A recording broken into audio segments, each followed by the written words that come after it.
What's going on, YouTube Press here? So we finally got the Call of Duty blog update as of today.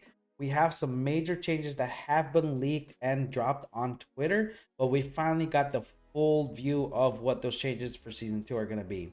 So the Path to Season 2 community update, they finally released a full blog that we can read and we can see what are the big changes that are going to be coming to Call of Duty, especially Warzone and multiplayer. So, hello, Call of Duty community. We want to share some updates coming to Season 2 for multiplayer, DMZ, and Battle Royale. Information on new features, maps, modes will be shared in the coming weeks.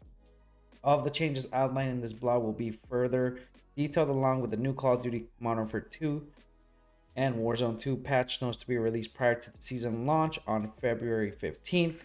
Global changes. Crashes and stability. We remain dedicated in improving the overall stability and performance for our games, including reduced crashes across all platforms and titles. Expect the Season 2 patch notes to further detail specific bug fixes and changes ahead of February 15th.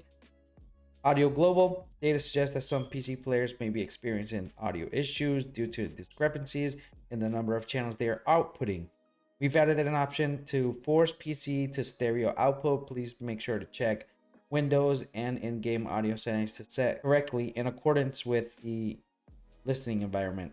Investigation into player reports regarding audio led us to identify previous unknown issues impacting occlusions across the game. Audio occlusions is a filter that is applied based on the type of material that an object or structure is composed of, primarily based on the thickness and how it blocks the full frequency of sound. Only larger structural objects should apply the filter, but we found some small items like a stapler or a pile of rags on the ground that were just causing the filter to turn on when it shouldn't have.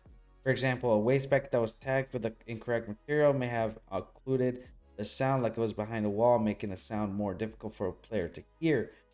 This will be addressed in the Season 2 update, and we will continue to work on the fixes and new audio features to better our players' experience. So, good audio fixes. I still think that the running and footsteps are pretty loud.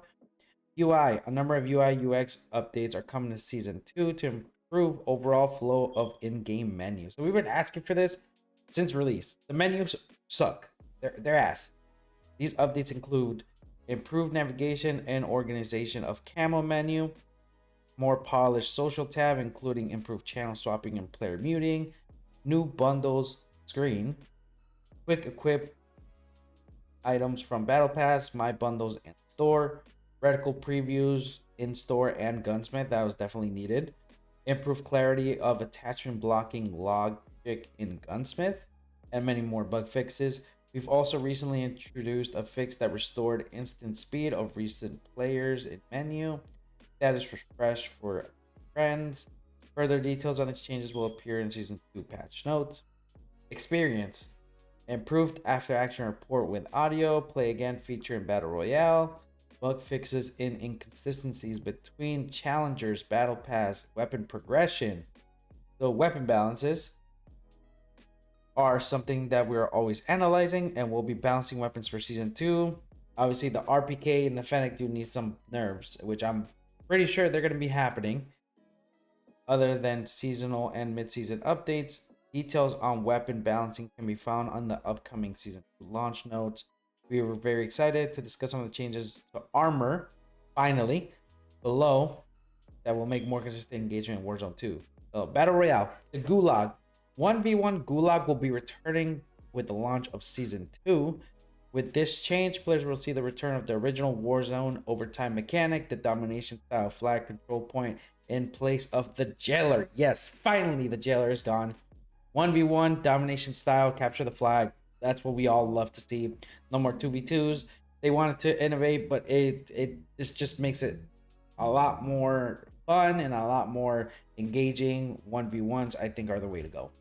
In order to bring this change online sooner, we have edited the existing Season 1 Gulag for better 1v1 combat, but are actively working on a dedicated 1v1 map for future seasons. So they're definitely not going to keep the original map that we got for Warzone 2.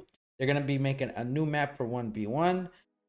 I don't know if they're going to keep the 2v2 map with the jailer or like duos, trios, quads.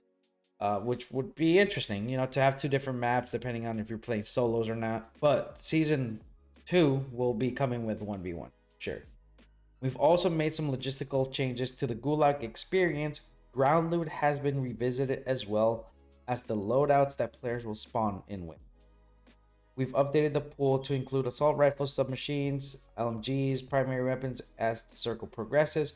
Shotguns have been removed from the rotation, while handguns will remain available as secondary weapons. For those leaving the arena victorious, the Gulag will grant a larger cash reward to players. This change will allow redeploying players to get back on their feet a little bit faster, which is definitely needed. Once you leave the Gulag, you gotta find scraps, you gotta find money, and so on. Alongside increased victory cash rewards mentioned in the previous section, the Gulag will now spawn cash as ground loot to encourage and reward players willing to prowl the arena. So you get money from the Gulag, you can leave with it as well. Cash economy. In addition to the cash changes in the Gulag outlined above, we are balancing the Battle Royale economy with a slight reduction to cash rewards for completing contracts. Okay. Additionally, we are increasing the lowest value of cash piles from ground loot to 800 and cash registers to 500, previously 100 minimum. So they're giving us a little more money for cash registers and ground loot. In addition to this, cash can be acquired via ground loot containers and white stronghold supply boxes through Al Mazrah, but can no longer be found in basic and legendary supply boxes. This redistribution should make it for quicker, more consistent gameplay in the pursuit of resources. They're just making a change overall for loot and money and so on. Loot and inventory. As announced last week, we're shifting away from loot windows menus to floating loot that will allow now drop out of all containers in the world, similar to loot from supply boxes. This change is intended to improve pace of gameplay by minimizing time spent navigating the UI, getting players back in the action faster. We are excited to see the new backpack system give players the agency to customize their inventory for desired playstyle or role within a squad. In our continued effort to balance engagements, medium/large backpacks will no longer be available, and limited players will drop loot onto the ground rather than loot-filled backpacks. So instead of having to loot someone's backpack and be in the menu and try to freaking get whatever you want to get from that menu, they'll just drop on the ground. You'll just be able to pick it up a lot like Warzone 1. Every player will have the same backpack throughout the entire game, which will subsequently reduce the impact of stacking medical supplies, equipment, and kill streaks. So they're definitely cracking down on multiple, self-revives, multiple kill streaks. We'll continue to look for feedback and provide updates that streamline the looting experience for everyone. Loadouts. Loadouts have been a core part of Warzone Battle Royales, and sometimes we pay close attention to. The changes players have seen in the launch 2.0 have ultimately been in pursuit of the most fulfilling experience for an individual and the team, all while keeping things challenging. As such, we're making further changes how players acquire part of their entirety of their loadout. Season 2 will introduce customizable perk packages. So now we don't have to pick default perk packages that you would have to use on your loadout. You can actually start customizing them on Season 2. This feature will launch with a slightly reduced pool of available perks, which we may slowly reintroduce over time. We want to navigate this particular feature as carefully as possible. They don't want it to break, in other words, ensuring that all available perks provide ample utility and remain viable, balanced options. Primary weapons will continue to be available at buy stations, but now at a more affordable price point, so players can pursue victory with their most desired weapons. We also remain happy with the introduction of loadout drop markers. Though we have been taking careful look at the price point, the price of the loadout drop markers have been slightly reduced so that respective squad sizes can acquire their full loadouts at a faster pace. In addition, on extremely rare occasions, player might find one while looting through Al Mazrah. A second loadout drop public event has been added, which means that drops will now happen on the 1st and the 5th circles of each match. Additional changes, 3-play vest. What is going on here? We're continuously evaluating the pace of combat engagements and have decided to make a change. All players will now start with a 3-play vest. Let's go. All hail Raven Software. Varying sizes of vests will no longer exist in Battle Royale loot. This standardization will bring a more reliable feel to each engagement from the get-go. We'll continue looking at data about optimizing downtime and improving ability to recover from prior engagements. Movement. We have made a more important tweak to movement that should yield better outcomes for players in combat. Starting with Season 2, players will be able to bust through doors while plating the way they would have while sprinting. This change includes slight increase to movement speed while plating to enable players to get to cover faster in moments of need. Buy stations. In order to make buy stations and their goods easier to access, we revamped our approach. Spawn locations have been added, adjusted. Spawns will static across the map, and loadout markers have unlimited stock at stations. Strongholds provide alternative gameplay experience with high payoff for those willing to tackle the objective. And for others interested in robbing players of their rewards, we are committed to providing a balanced engagement for players who choose to enter strongholds. Season 2 will bring changes to reward players receive from strongholds and black site completions, as well as additional adjustments to AI combatants. Enemy tuning. In Season 1, the AI and DMZ were challenging, but the ramp up of difficulty was often steep, with some players getting overwhelmed. With Season 2, we reintroduced a number of balance adjustments, changes to the AI spawning, the number of AI spawning, and the accuracy of AI at range, and much more. Spawn points. We're tuning some of the infill points for Al Mazrah for improved early match experience. Based on gameplay data, starting at a point where your squad feels isolated or without loot and contract opportunities is not the best experience. These tweaks should improve spawn points, mission difficulty tuning. Data and feedback reinforced that the faction mission difficulty ramp was too aggressive for many players, and that the demanding scale ultimately made it very challenging to unlock the second insured weapon slot. So a lot of players were complaining that the missions, the Lotus, Tier 2, Tier 3, were very difficult. So they're going to start bumping that down from Season 1 to Season 2.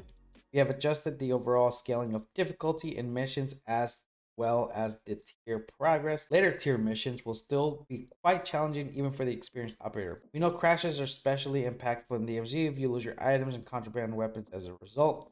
Addressing these crashes are a priority for Season 2, and we are committed to increased stability. Stay tuned for more specifics on this.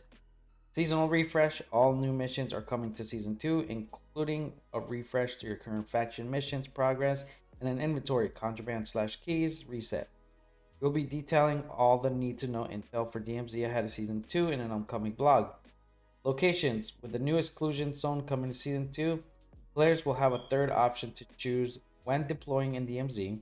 The faction mission refresh will provide new missions that send you across these destinations, including Building 21. Multiplayer changes. Audio. As noted in previous updates, one of our audio occlusion system remained off multiplayer periodically after launch. Occlusion still existed in multiplayer at this time, but was not newer and more advanced system. We have spent this time testing and re-implementing the occlusion system and are happy to report that we will be back online with Season 2. Perk balancing. We have heard a lot of feedback around the timing of bonus perks, specifically the ghost perk. We looked at the swapping this perk's position, but we felt like it would create severe imbalance in the perk system. I agree. For Season 2, we've updated the rate at which the bonus and ultimate perks are earned, reduces the bonus perk by 50% and the ultimate by 5%. This adjustment will allow players to get ghost earlier matches, which will better support players looking to engage more aggressively. We have several weapon balancing changes coming with the new weapons for Season 2. Full details on the weapon balancing will be available on the upcoming patch notes. We'll reveal 5 new weapons coming to Season 2 in the next few weeks. Stay tuned. Hardcode, as announced last week, Hardcore mode is returning to Modern Warfare 2. Hardcore will replace Tier 1 mode. We're excited for fans to have the franchise favorite back in the mix for Season 2. So no more Tier 1 mode. Get rid of that. Playlist. Our Valentine's Day playlist will return. We'll be detailing the multiplayer modes coming to Season 2 in the coming weeks. 1 week per month. We will be creating a Twitter poll for fans to vote on one of that week's playlists for a rotating poll. They're engaging. I like that. Ranked play. Last week we confirmed that Ranked Play, a deep multiplayer experience done in partnerships with Treyarch and Call of Duty League and Infinity Ward, is coming to Season 2. Details on ranked maps and more will be revealed prior to launch. So this is for future, looking ahead. These are some of the changes coming to Season 2, and we have plenty of new content to share ahead of launch. Expect more information on the brand new small map coming to Warzone in the next week, including the return of Resurgence. The full Season 2 announcement blog will be released on February 8th. So that is going to be in 2 weeks from today, with upcoming posts from the studio, including full season 2 patch notes as well as blogs from Call of Duty staff, all set to drop before launch. We appreciate our dedicated and passionate Call of Duty community for the continued feedback and support. Stay frosty. So all in all, I think it's going to be a pretty good update. They're listening, and I feel like that's something that a lot of developers and a lot of games, they don't listen to their community. We've been complaining, yes, for months, but it is something that they have taken into account, and they're making this big update to fix all the changes that we want. I hope you guys enjoyed the video. I hope you guys enjoyed the update that's coming here. I will keep you updated in the next coming weeks on what's to release and what's to be updated in the blogs. I hope you guys enjoyed. Make sure to like the video, comment, and subscribe, and I will catch you in the next one. Peace out, guys.